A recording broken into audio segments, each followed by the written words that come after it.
Hi, I'm Stewart Spinks and welcome to episode 127 of my podcast, Beekeeping Short and Sweet. We're heading into autumn and some of our queens appear to have gone missing. Stay tuned if you've recently inspected and appear to have a queenless colony. It might in fact all be fine.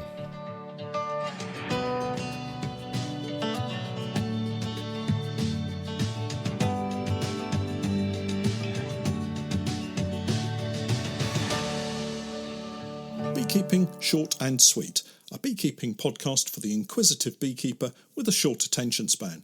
A beekeeper, in fact, just like me. I'm grateful to Honeypore Hives for sponsoring in part our podcast for this season. Honeypore Hives, as I'm sure you're aware, are poly Langstroth hives, and we're setting up an apiary full of their hives this season, courtesy of Honeypore. Check out their range of hives and other equipment on their website, and I'll leave links to all of the websites in the show notes as usual. Honeypore Hives, designed by beekeepers for beekeepers. Hello and welcome back to the podcast. What an incredible early autumn we're enjoying. I say enjoying, but to be honest, sometimes this heat can really get quite intense, especially when you're wearing a bee suit. The early part of the week was just so, with afternoon temperatures up around 28 or 29 degrees Celsius. That's well in excess of 80 to 85 degrees Fahrenheit.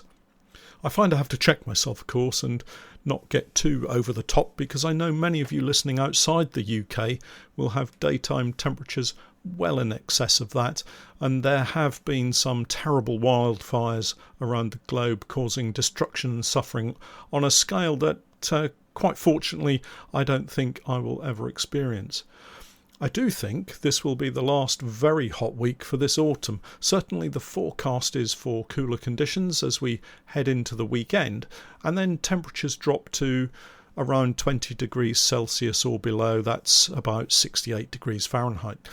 And with that, we see a change in the way the bees are likely to behave, although quite a number of colonies have been preparing for autumn and winter for some time now. More of that in a bit, but first a quick spin around the apiaries to give you a flavour of where we're at and what remains to be done before we hit the cooler weather in a week or two. Starting with our Honeypore apiaries, of which we now have two. The first is at the alpaca apiary. As an aside, we were at the alpaca apiary at the beginning of the week, and one of the alpacas decided it wanted to say hello, so I obliged by giving it a neck scratch. I say it as I'm not too good at identifying which it actually is, girl or boy. Anyway, it thoroughly enjoyed the neck scratch. There's a lot of neck to scratch, obviously, and it seemed decidedly disappointed when I headed back to the truck. I digress. The bees here are in great shape. That is all except one small nuke, which was held in a full-size hive ready to move into a nuke this week. Unfortunately, when I opened the hive, it was empty. What happened is it appears to have been robbed out and the bees have starved. It's a real shame, but sometimes these things happen and there's not a great deal that can be done about it. The hive has been shut down, loaded onto the truck, and is ready to go back to the workshop to be cleaned and prepared for next season. Keeping the apiaries clean and tidy all year round is really important, but even more so right now with robbing wasps and bees on the lookout for every opportunity. Other than that, the remaining colonies have excellent food stores, and all of them have nicely sized brood areas covering around 6 or more frames. Remember, these are 10-frame Langstroth hives from Honeypore, so the capacity of the brood boxes is quite substantial, and they're all full of bees. The frames hold a decent amount of stores too, each one feeling quite weighty. I feel really good about this batch of hives. Most were nukes midsummer, and we introduced new queens into them, and with the exception of a couple of issues, they've all gone really well in building up for the winter, and I anticipate seeing them building quickly in the spring for the first nectar flow of the year. Our newest location is quite close to the Bluebell apiary. That's the one where we have all the national beehives at. This one is again all nationals and was to be the site of our featured Honeypore apiary for the year, but with the COVID-19 lockdown, the site was shut down, and with limited access we had to withdraw and regroup. Once we regained access, we used the site for more national hives and nukes. This is the site that has been worst hit by wasps.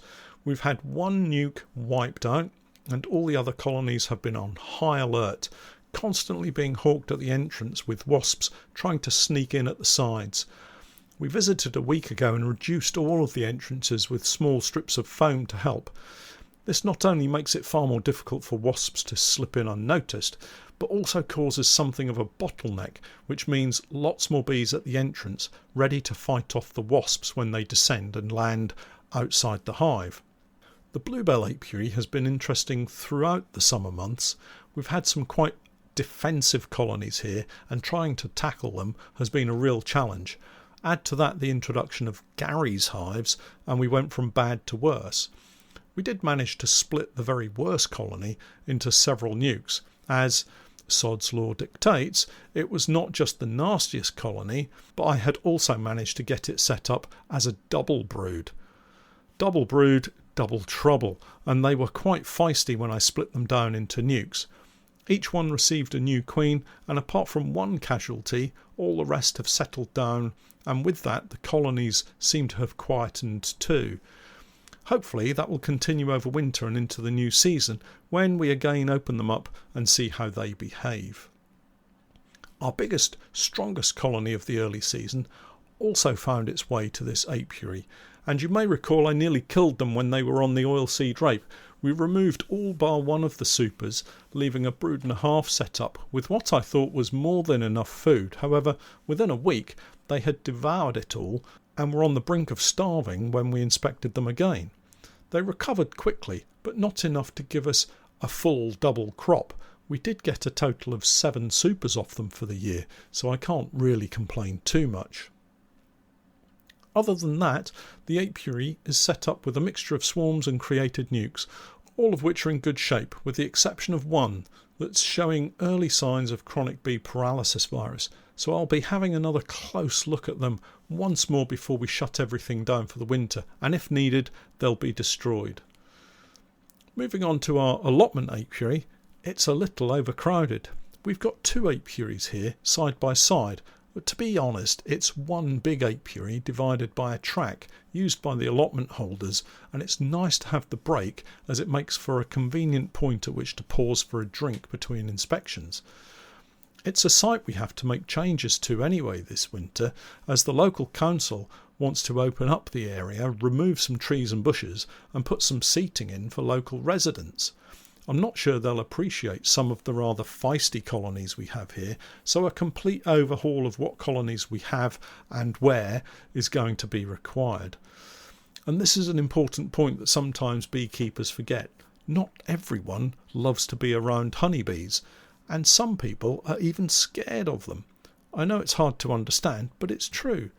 As responsible beekeepers, we need to ensure we do everything in our power to keep our bees away from the general public, and it's not always the ones who are frightened of winged insects that are the trouble. I've had beehives kicked over in the winter by unknown individuals, but I'm guessing probably one or more teenage boy, bored and with nothing better to do, probably on a dare to impress either their mates or the girls that are watching on. That's probably grossly unfair, but I suspect it could be close to the truth. So we need to protect the bees from the public, and the public from the bees.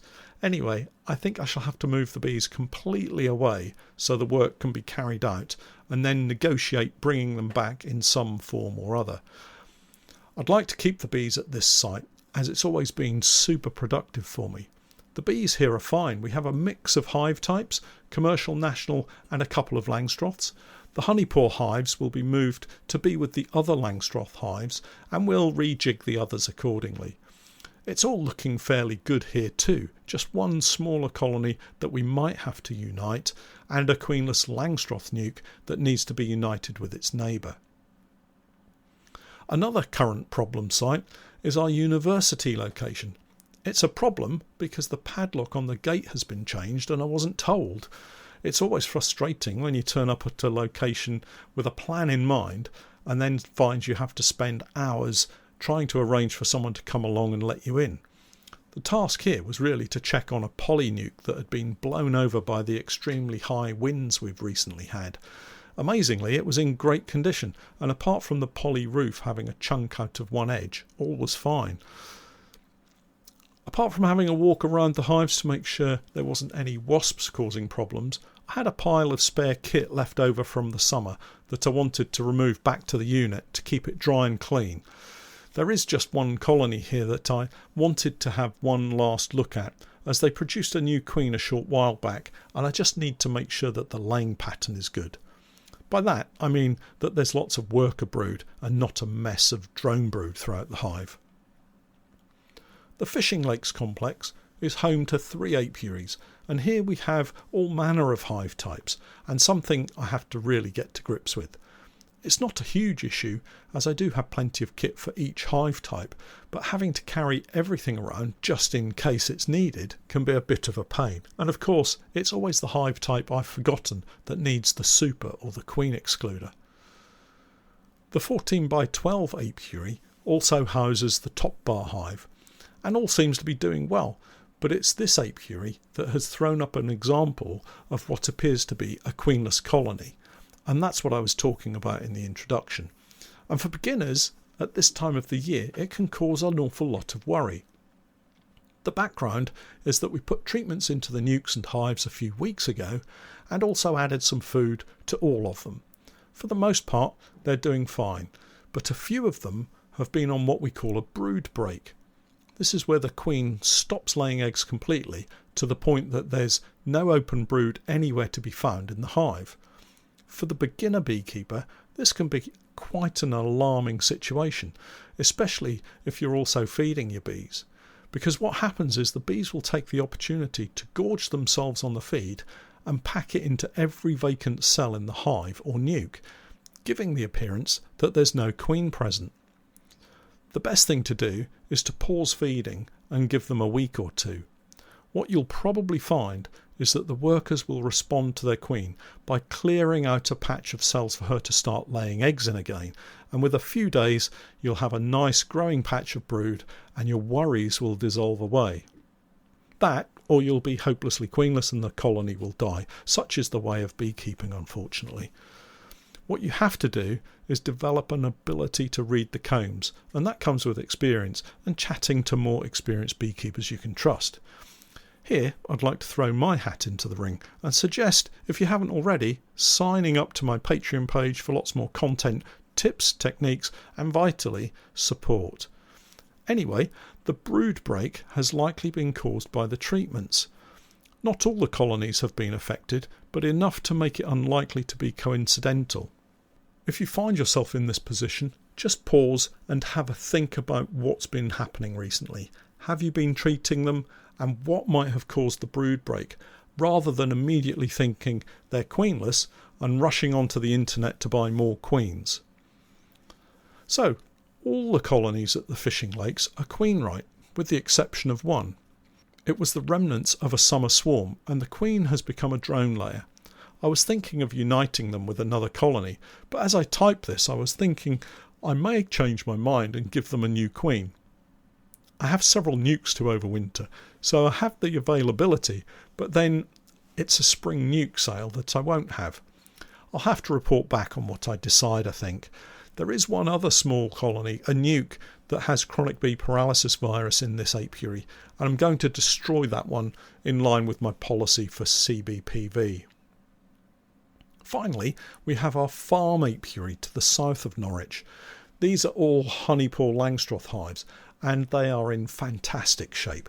I introduced new queens in all of the nukes in late summer, and these have all been transferred into full-sized 10-frame poly Langstroth hives from honeypore. I'm probably most excited about this apiary, as I can't wait to see what these bees are going to be like in the spring. The location is fantastic, and the farmer has sown quite a bit of oilseed rape, which looks in great shape at the moment too. It's time to start getting some concrete plans sorted for next season and make sure that we have the bees ready for a fast start. I think I've been able to put everything in place to give the bees the best possible chances through the winter and enjoy a strong start next spring. I hope that you've also been able to get your bees prepared and settled over the past few weeks, and that you feel happy you've done all you can too. Well, that's it for another week. Don't forget the annual subscription's available on my Patreon page, and grab 2 months free. That's regardless of what level of content you sign up for. Simply head over to the webpage patreon.com/Norfolk Honey and select access to the content that you'd like. The offer's only available until the end of September, so do make sure that you take a look at it before it expires. Links to the relevant information will, as usual, be in the podcast notes. But until next week, I'm Stewart Spinks, and that was Beekeeping Short and Sweet.